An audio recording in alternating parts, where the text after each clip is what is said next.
Good morning. हम देख रहे हैं यूनिट प्लान। आज हम देखेंगे यूनिट प्लान बनाने का क्या मुख्य उद्देश्य है, मतलब क्या उद्देश्य है कि यूनिट प्लान बनाया जाए। तो आइए देखते हैं इकाई योजना के उद्देश्य। तो इकाई योजना के प्रमुख उद्देश्य निम्न प्रकार हैं। पहला उद्देश्य क्या है? विषय वस्तु को जीवनोपयोगी तथा अधिक व्यवहारिक रूप प्रदान करना।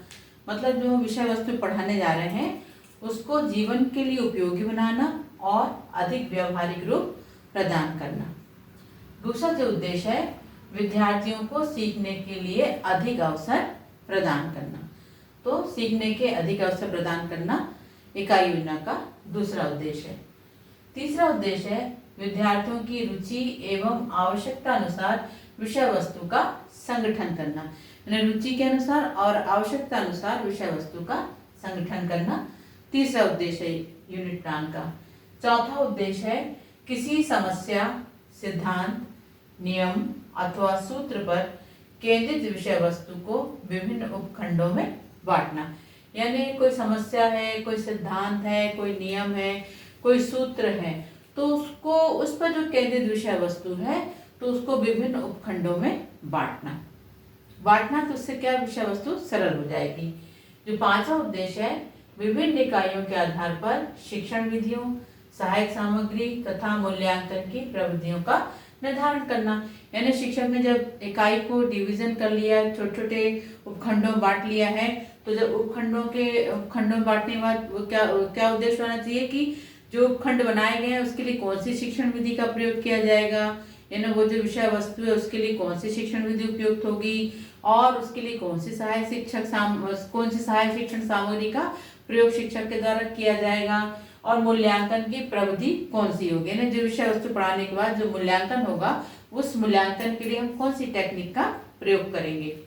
तो मूल्यांकन की प्रविधियों का निर्धारण करना।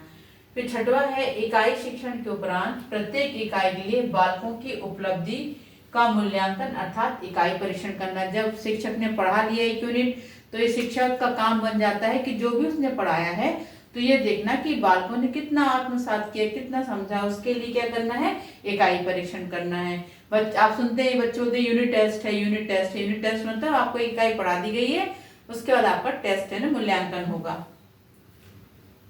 फिर सातवां है इकाइयों के आधार पर दैनिक पाठ्य योजनाओं को आधार प्रस्तुत करना। फिर आठवां है मूल्यांकन हेतु उचित विधियों एवं प्रविधियों का निर्धारण करना। नौवां है नियमों, सिद्धांतों, सूत्रों, प्रत्ययों आदि का क्रमबद्ध ज्ञान प्रदान करना। यानी जो भी नियम है, जो भी सिद्धांत हैं, जो भी सूत्र हैं, जो भी प्रत्यय हैं, उनका क्रमबद्ध तरीके से, मतलब एक क्रम से होना चाहिए कि हमें पहले कौन सा नियम समझाना है, कौन सा सूत्र बताना है, कौन सा सिद्धांत बताना है, उसके बाद कौन सा बताना है। तो नियम, सिद्धांतों, सूत्रों, प्रत्यय आदि का क्रमबद्ध ज्ञान प्रदान करना।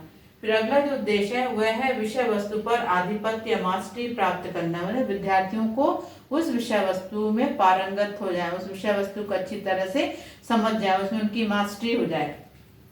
और 11वां है बालकों को समग्र, होल या पूर्णाकारवाद यानी गेस्टल्ट साइकोलॉजी पर आधारित ज्ञान प्रदान करना है। पूर्णाकार पूरा विषय उनको समझ में आ जाए, जिससे वो मास्टरी हो जाए, उन्हें छोटा से छोटा भी उस विषय वस्तु का ज्ञान प्राप्त हो सके। इस प्रकार हमने देखा कि ये इकाई योजना के प्रमुख उद्देश्य है और इन उद्देश्यों को ध्यान में रखकर ही शिक्षक को इकाई योजना बनाई जानी चाहिए, उन्हें बनाना चाहिए, जिससे कि बालकों का जो ज्ञान हो या बालक जो ज्ञान प्राप्त करे उसमें उनको मास्टरी प्राप्त हो। तो आज बस यहीं तक, मिलते हैं अगले वीडियो में, बने रहिए मेरे साथ। Thank you.